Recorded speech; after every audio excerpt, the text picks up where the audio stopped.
of every item in the gift shop. And it is getting pretty close to holiday time. Great opportunity for some science or environmental gifts or presents for your loved ones. So that's, for the moment, that's the end of my presentation. Again, I welcome you here on behalf of the South Florida Science Center, our Board of Trustees, and our staff. As you may know, we have 14 educators here, all of them certified. We have a fleet of 6 vehicles, and we do, many of you know this, we do outreaches to schools for math nights, STEM nights, and STEAM nights. We do about 125 of those visits every year at about 5 o'clock. It usually starts around 5 o'clock after the school bell has rung. And the school district is very supportive of these because we bring pizza and the kids can bring their families in. So it's seen as a fun event and it doesn't get in the way of, I know, the restrictions you all have on field trips and other kinds of things, because we bring a table, we set up tables in your lunchroom or in your gym with about 20 or so different science exercises. Sometimes we bring members of the Palm Beach Symphony out and they do some things with sound waves, or we bring other arts and cultural organizations out with it. It's a great opportunity to do an event. All you need is some volunteers from your PTA or whatever, and we have a team out there too. We bring all the stuff, and then after it's over, we take it all out and everything is just the way it was before. And you know the school superintendent's office has secret shopped this event on a number of times. They've snuck some people in just to see whether people like this, and every time it's been a big hit. They love it. So think about our math nights, our STEM nights, and our STEAM nights. We did 125 of those, not just in district schools. We went all the way down to Florida Keys and all the way up to the Treasure Coast. These are very, very popular. And our museum actually ranks number 5 in the country in terms of the number of interactions, students that we've interacted with. Last year was 101,000 students in these various schools. So we're punching above our weight because this is compared to much, much larger museums than ours. So once again, enough of my commercials. Let me introduce to you a person whom I know many of you know very well, our Director of Education, Carla Duhaney.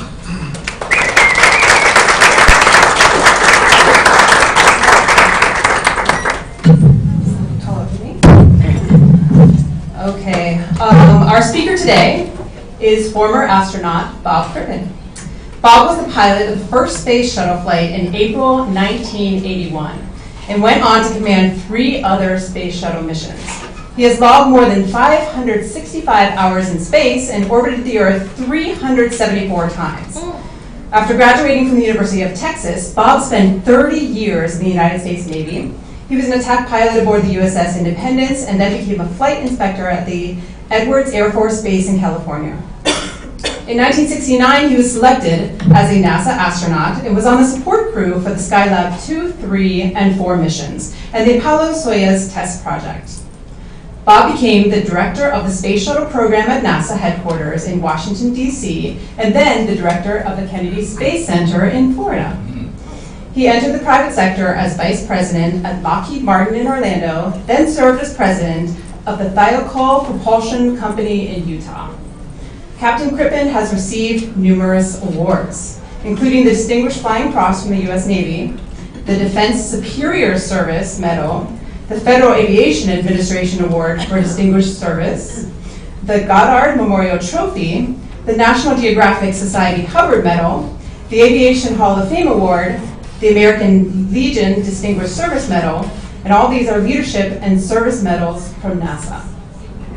He was inducted into the Astronaut Hall of Fame and the Aerospace Walk of Fame and was enshrined in the National Aviation Hall of Fame in 2016. He was awarded the Congressional Medal of Honor for Space. Also, he is a fellow in the Society of Experimental Test Pilots and is a member of the National Academy of Engineering. Bob retired in 2001 and lives in North Palm Beach, Florida with his wife, Pandora. Let us all welcome Bob Crippen as the 2017 STEM Open House keynote speaker.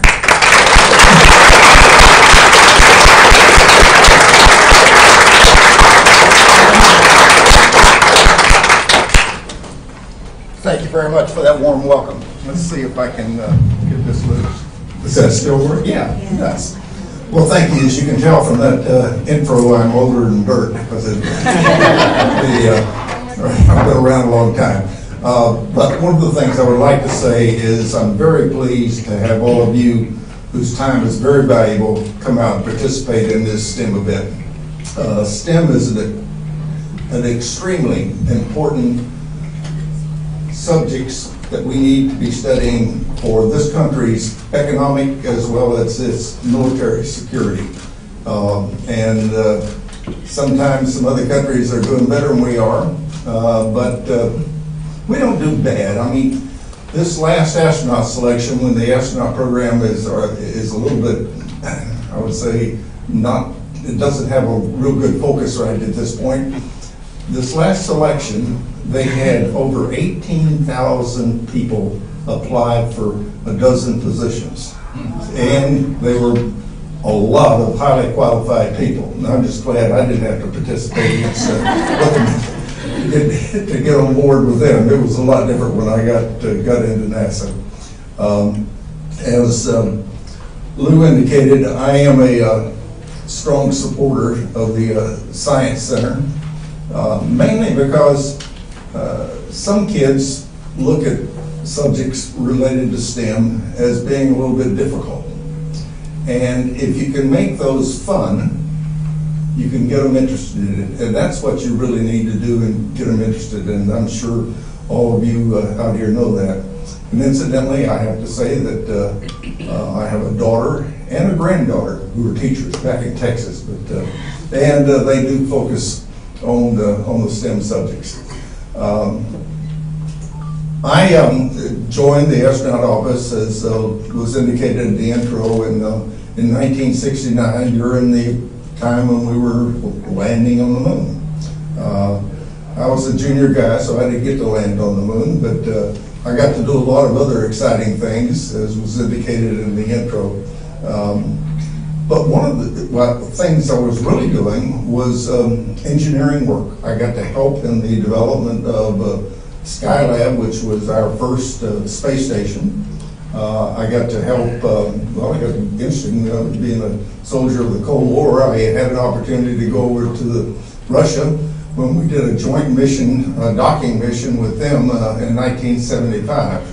And then mainly during that period, I was working on the development of the space shuttle. In fact, when I had joined the program, the boss at that time says, well, I don't know if I have a chance for you to fly until around 1980 on this thing they're talking about called a space shuttle. And that still looked like the best deal in town to me, so myself and 6 of my buddies signed up to work during this period because he said, I've got lots of work for you to do. So I saw the development of the space shuttle from the drawing board. And at that time, in the late 70s, our astronaut office had dwindled down to about 25 people. And we started going out and hiring some new astronauts, but I thought I would have a chance to get on one of the early flights because there weren't that many people, but I was really surprised when I got asked if I wanted to fly the first one.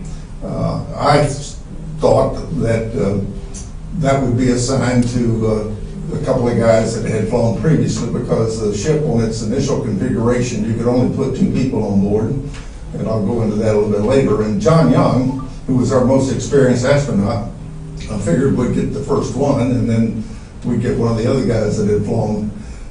So when they asked me if I'd like to go on the first one, I was ready to turn handsprings. That was a really exciting moment. And getting to work with John Young, a Floridian. If you've ever been in Orlando, and you've probably driven down John Young Boulevard. John used to tell me, he says, Crip, they shouldn't name something like that after you until you're dead. Somebody's going to have an accident on it and will sue me. John is one of the funniest guys that I've ever had a chance to work with. He's got a dry sense of humor, so sometimes people don't get it, but he is funny. I had just written a book, copying down all of his one-liners when we were training together out at sold that and gotten rich and retired a long time ago. What John and I were assigned to that first flight. Folks stand up, we got lots of seats down here. Come on You know, down. there's plenty of room. Plenty of room. Unless you're trying to escape by we were assigned the flight in 1979, and we thought we might fly in 1980. Actually, we spent 3 years in training because of these things that we had that were not exactly going according to plan. The main engines, which takes the vehicle into orbit, were blowing up on the test stand over in Mississippi, and we didn't think that was very good. We have a thermal protection system on the shuttle that was what we call tiles. They're almost like styrofoam. And they kept falling off. The glue wasn't working. And that wasn't very good either. John and I thought, well, hey, maybe we ought to fix those before we go fly. And thank goodness management agreed. Consequently, we were in training for like 3 years. I guess you would call it training is what we were doing. And all the guys in the astronaut office knew that we had to get out of the road and fly before they could fly. And they were getting a little bit irritated and saying, hey, instead of young and crippled, it's going to be old and crippled by the time those guys go. But eventually it did happen. And, we tried on April the 10th of 1981, a long time ago, 36 years, I guess, to go one time, and we had a little computer problem and had to stand down until we understood that. So on April the 12th, we lifted off on board the space shuttle. It was an exciting time. We hadn't flown in space from the U.S. since 1975, so it was like a 6-year hiatus, which is similar to what we're going through now. But it was certainly an exciting moment for me. John used to tell me, he says, Cripp, if they're getting ready to light off 7 million pounds of thrust under you, and you aren't a little bit excited, you don't understand what's going on. We both knew what was going on. And let me tell you, when those 7 million pounds of thrust lifted off, you knew you were headed someplace. The space shuttle took off in a very rapid manner. It was a nice kick in the pants when those solid rockets lit. And I was selected to be an astronaut on a military space program when I was 28 years old. I was 43 when I lifted off on STS-1. So it took a while. So sometimes you have to be tenacious to get what you want, and I'll tell you, it was worth waiting for. From the time you're sitting on the pad to you're going 17,500 miles an hour is like 8.5 minutes. And if Disney could can that ride, they'd make a lot more money than they already did. And it's a kind of an interesting ride on the shuttle because the G level wasn't that high. It only goes up to like 3 Gs, 3 times what you normally weigh, and we actually throttled the engines to not exceed that. We didn't do that for the crew. We did it for the payloads we'd be carrying, so we didn't break any of them. But when the solid rockets come off, I'll tell you, I really thought all of the engines had quit. We'd been going 3 Gs, and all of a sudden we were going about half a G, but the main thing was it got quiet. Up until that time, it had been shaking, and it was loud, really loud. But when the solid rockets came off, it was just as quiet as you sitting there in that chair. But then you accelerate on out, and as I said, end up going up 17,500 miles an hour. So it is one ride that's very enjoyable. I just wish I could have done it a few more times. But when the engines shut down, you're weightless. Now, weightless means gravity's not there, so you're falling around the earth and you're floating. It's a delightful experience. It really is. About half the people that go into space, their tummy doesn't like it. Unfortunately, or fortunately, I was not one of those. I did have one crew member ventilated there, but things, you have to get used to things floating. I was just reading that our astronaut that's just spent a year up in the International Space Station, he had to get used to things not floating when he got back down on the ground. That's one delightful experience that everybody that goes, after about 2 days, they kind of adapt to it, so it doesn't last all that long. The other big thing about being in space is having a chance to look out the windows at this beautiful spaceship Earth that we're all fortunate enough to live on. It's a beautiful place, it really is. And I've never flown with anybody in space or known anybody that's ever gone to space that didn't come away with a new respect for this environment we have is pretty fragile.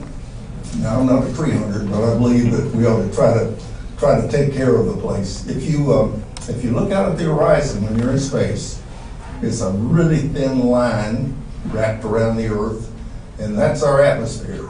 It's about like if you took, say, a basketball and wrapped it in aluminum foil. And the aluminum foil, that thickness, would be what's keeping us all alive down here. And when I was on board the shuttle, I wouldn't let anybody except me and one other person work the environmental control system on board because that was what was keeping us alive.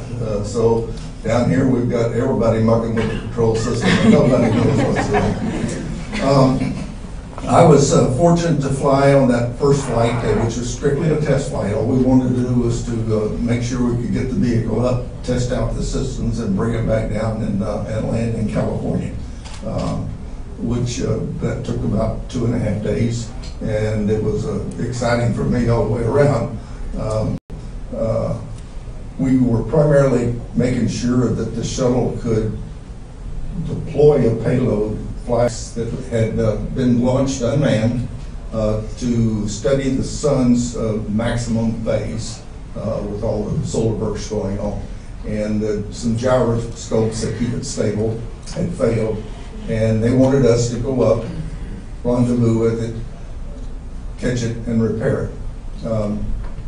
So that was the first time we'd done a rendezvous with the shuttle, was come up and join up with this particular satellite, grab it, and I won't go. It took us a little while to get the thing because it was giving us some problems, but we got it, put it in the bay, and 2 of our crew members went out and repaired it, doing things that really weren't meant to be done in a spacesuit. They were disconnecting, finding small little connectors, and did some work that was pretty delicate to be doing in a spacesuit. Back when they came back into the fingers were all bloodied, but because working in spacesuits is not nice, especially doing what they were doing. And the last flight was more of a Earth studying flight. We were using cameras and radars to study the Earth.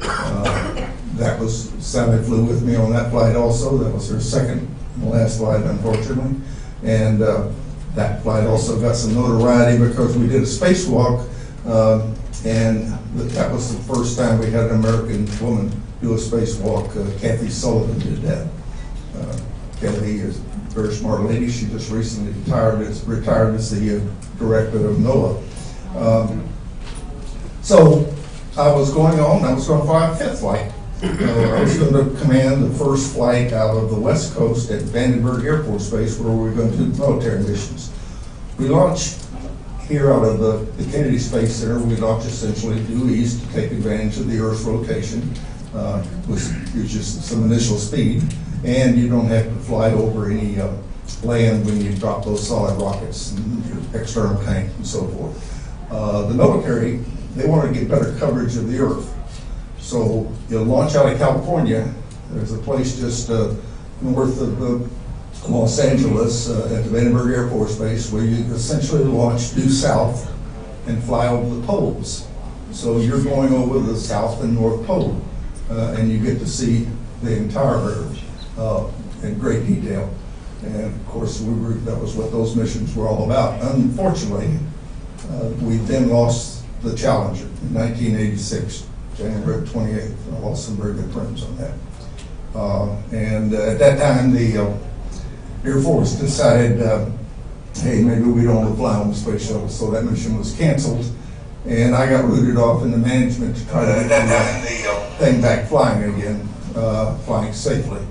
And I worked as a deputy director of the program for a while, and then I went up to Washington and worked as a director of the space shuttle program. Working in Washington is not one of my favorite things. I did manage to escape, as was indicated in the introduction, and come down and run the Kennedy Space Center, which was a great job. I really enjoyed that. So I've had a fantastic career as far as I'm concerned. I've done things that I couldn't even imagine when I was a kid in school. At that time I wanted to fly, but I didn't. Nobody was going in space at that point. So I'm very pleased with. I have made some choices that worked out for me pretty well. I grew up in a little country school. We had like 20 people in my graduating class. I had to teach the teacher that was trying to teach us algebra more about algebra than. But I went from there. I got to the University of Texas and managed to get a degree in aeronautical engineering or aerospace engineering. And it was that education that allowed me to do the things that I ended up doing. And that's one of the reasons I try to reinforce that with groups like you, that studying those hard subjects can be very productive to you later on in life. Right at this particular point, where we are in the human spaceflight program, I'm not very proud of. But I wanted to try to describe to you what's going on now, because it gets very fuzzy a lot of times just seeing the paper. First, as was indicated, the International Space Station has been up and flying with crews on board since 2001. So it's been up for 16 years operating and doing good science, and we're learning a lot. Unfortunately, to get crews up to the International Space Station, we have to send them to Russia.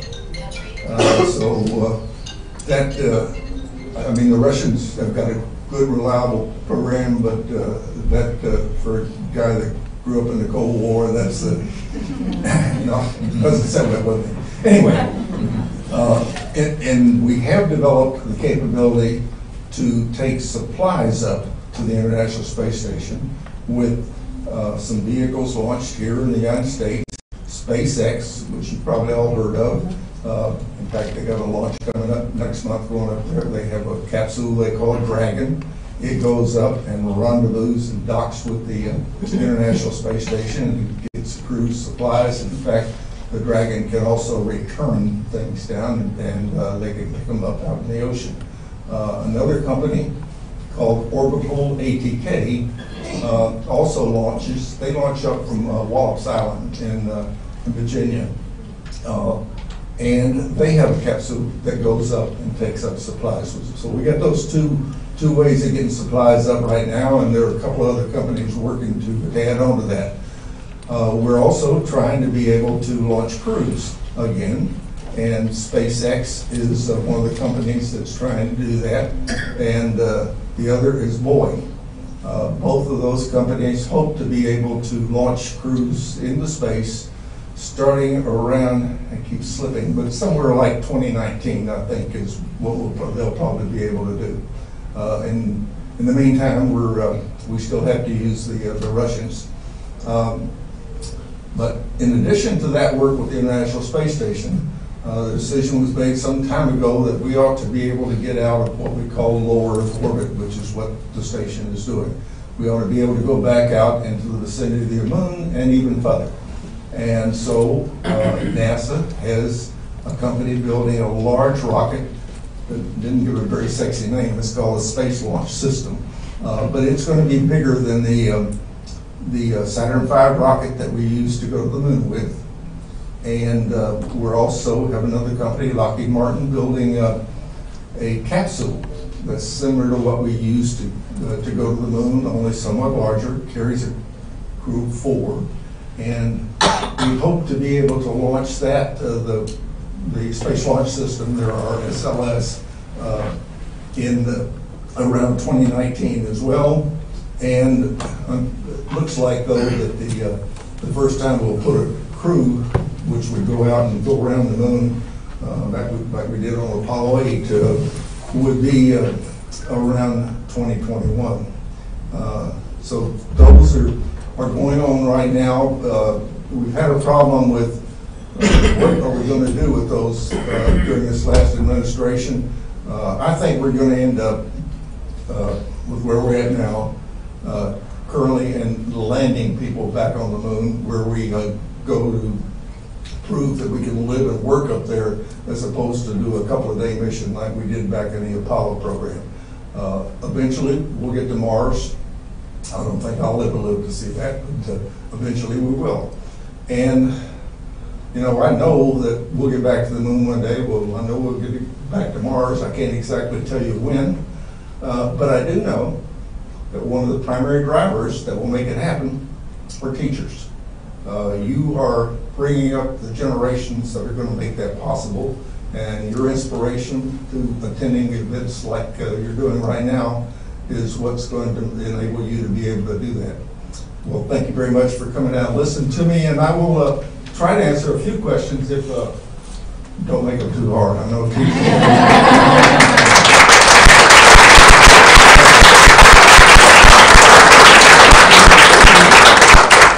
Yes, sir. Did you ever fly for the airlines? No. No. I'm a naval aviator.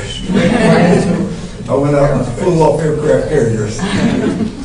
What was the scariest thing that ever happened to you in space? Scariest thing that ever happened to me in space. Well, I found this commander. One of the things, when I had a crew member go outside the spacecraft, that's very nerve-wracking. It used to give me a headache most of the time.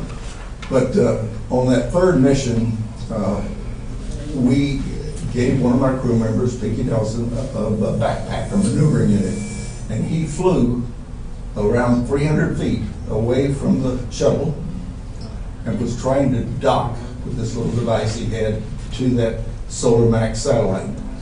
And when he went up to dock with it, it didn't capture, but Solar Max started tumbling a little bit. And he tried again, and every time he tried, the motor would tumble. And I was really getting worried. And I was okay, so I told him, come back. I mean, I could fly the shuttle over to pick him up, but so we sort of met each other. And then we tried to grab that satellite when it was tumbling around with the arm. That didn't work. Unfortunately, the ground was able to stabilize it so that it was just slowly rotating, and when they did that, we were able to get it while it was maneuvering. I guess, I'm not sure scared is the right word, but worried. I mean, that satellite was orbiting too along, and so he was trying to catch a moving object in a moving object. We were both going 17,500 miles an hour. Yes, ma'am. Do you think that the space program from all the countries might be the answer to some sort of peace or global peace? Well, if you couldn't hear the question, is would working internationally help bring peace on the Earth? Through the space program. And I'm not sure that it actually could, but I can tell you from the International Space Station, which is, working Russia, all the European nations, Japan, we've been able to work great together with all those. And if we go back to the moon, like I forecast, I think it's going to have to be international. So it can't help but help somewhat. It's not going to hurt to try to learn to work together and do things together. But these are troubled times, as you well know. Yes, ma'am. How do you feel about the sort of shift towards private companies taking over the advances in the research? How do you feel about that as opposed to it being more of a government-driven? Sure. How do I feel about the private companies getting more involved? I guess I'll say. I was concerned about how fast we were going to be dependent on them, but I'm very pleased with what SpaceX and Orbital have been able to do with regard to being able to put payloads up. I think that's really great. As I said, we're trying to get those companies where they're going to launch our crews I think that's great as well. What NASA needs to be focused on are things that are more expensive and more far-reaching. So going back to the moon, at least initially, I think NASA's going to be in the lead there. I know Elon Musk has talked about going to Mars and whatever. And more power to him if he can, but I don't think that's going to happen for a long time. But I believe the government's role is in the far reaches. I mean, the stuff they're doing now in low Earth orbit is stuff that NASA started working on back in the 60s. What's it like to ride in the shuttle when it lands? What's it like to ride in the shuttle when it lands? It's pretty close to coming in on a commercial airliner out here at PBI. Really? It's not a high G load. You don't get more than maybe 1.5 Gs at that. And if you watch any of the touchdowns on TV, very nice touchdown. So it's surprisingly, it's not violent or anything. It's a very pleasant ride. Now, up and away, when you first start hitting the atmosphere, it starts, if you're in the dark, it starts to glow pink around the spacecraft. And you know it's very hot out there. So, on the nose it gets up to around 3,000 degrees Fahrenheit. But so it's very warm, but you don't feel any of that sitting inside. It's good air conditioning system. This is a long-winded question. But last summer I had the opportunity to meet Josh Casada, who was astronaut class 2015, so he's currently in training. Right. I asked this question, how was it like becoming an astronaut? And his response was, it's kind of like playing the lottery, and that one, you have to be lucky, and two, you have to have plan B. Do you agree with him? I agree. You have to be lucky. I mentioned the numbers of 18,000 plus for a dozen positions, and so NASA can be very picky, and not everybody's going to get it. And so you ought to have some other objective goal in mind if that doesn't work out. But that life is like that. We'll take 2 more questions. Okay.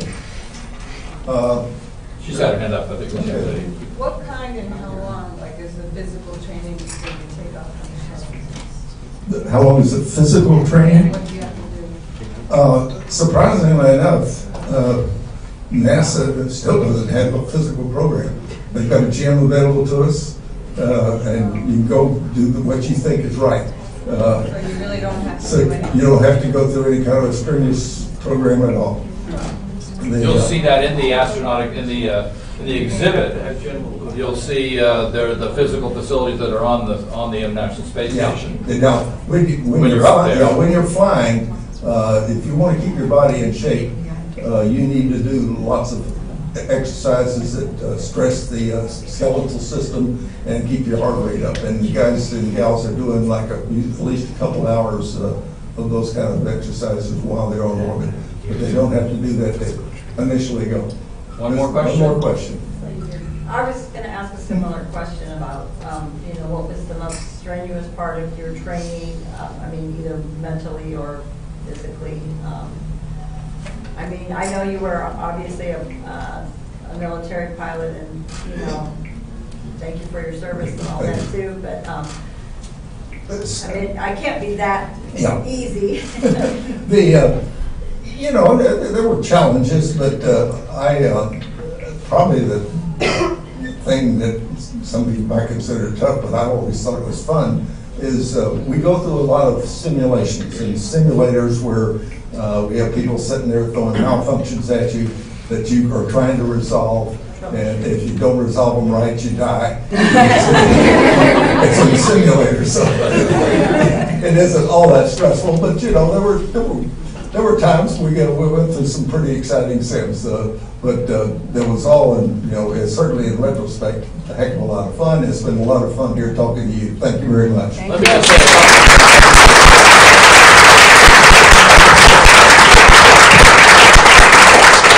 probably the thing, if you all listen to Bob, probably that, you ask what makes an astronaut different.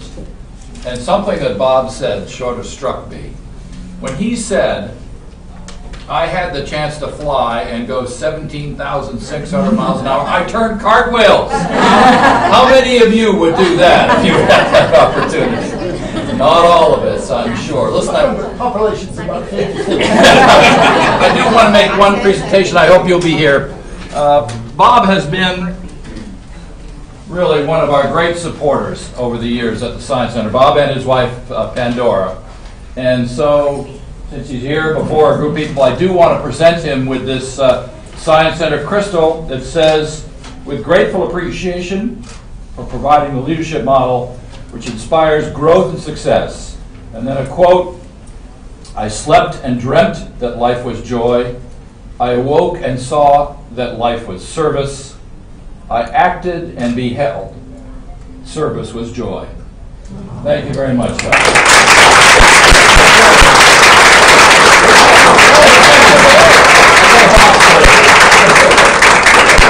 Thank you all very much for coming, and we hope that you'll enjoy the rest of the program. Thank you. Thank you.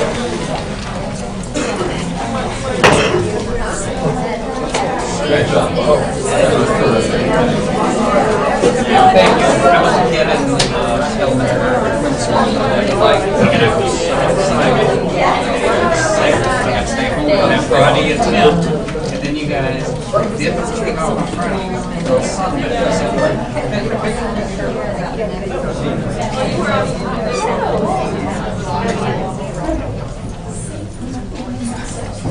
Yeah, we got to talk to the station last year. So thank you so much for doing this. No problem. I wanted to see what That's right. I know. Yeah, we're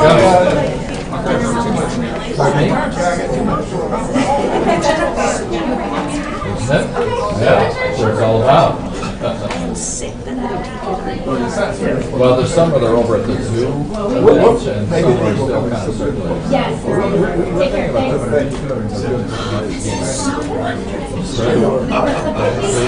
Take care. Thank you. We sent you an invitation for our space station contact last year, but we got confused with Matthew and our in a 1 week time frame. Our contact date changed 3 times.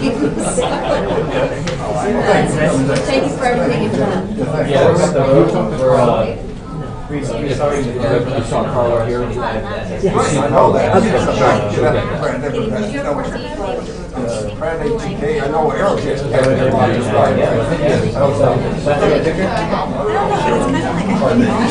Are you going to watch stuff?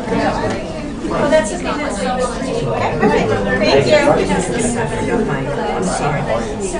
Thank you. watched the show many years ago. Yes. Shuttle landing. Thank you, Bob. Thank you. Great job.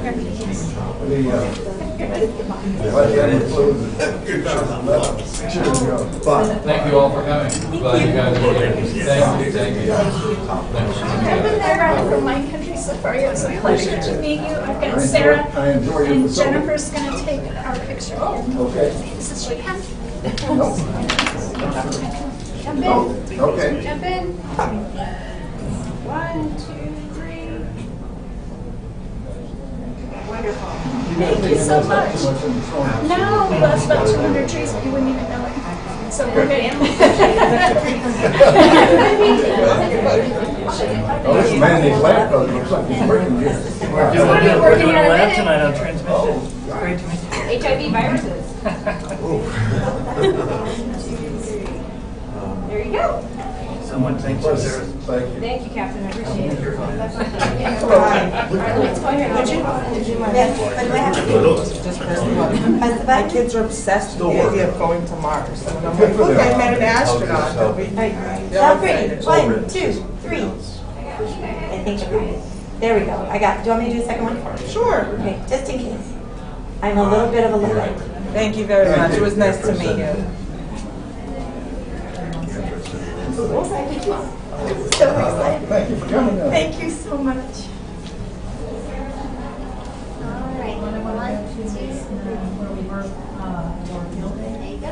Thank you. Okay, let me get you. Hi, how are you? 1, 2, 3. Thank you so much. Your physics club is going to be so jealous. Oh, my physics club is going to be like crazy. Hi, how are you? Nice to meet you. 1, 2, 3. Hang on, I hit it early. 1, 2, 3. Gotcha. It's 3, 2. Yeah, you're more used to 3, 2, 1, aren't you? Sir, were you as exuberant as John Young when you landed? Because you look at those videos, he's jumping all over. I'll tell you about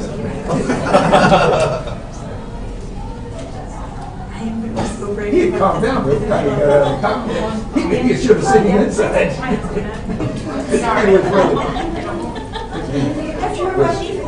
Two levels inside the cockpit. We had to I was sitting there, I had switches to throw. How are you? Thank you so much for speaking. Thank you. I was still singing system. John was out of the cockpit, running downstairs, climb back up. I just wanted to juice myself. I actually grew up watching shuttles go off in my backyard. I did say I grew up in Jensen Beach. I wasn't that far, so Yeah. watching them. Edgewater, Volusia County. Oh yeah, you're so really too close. Yeah. Yes. And now I take my students to NASA. I often do every year. It's like my tribute. I don't know. We love Yeah, it. that's they really do a nice job with the space. Thank you. Thank you again, sir. Yes, thank you. Nice stuff. Hello. How are you? Hi. It's very nice to meet you, and thank you for coming to My us. pleasure. Maybe you can talk to this young man in the picture. Just there. Yeah. Thank you.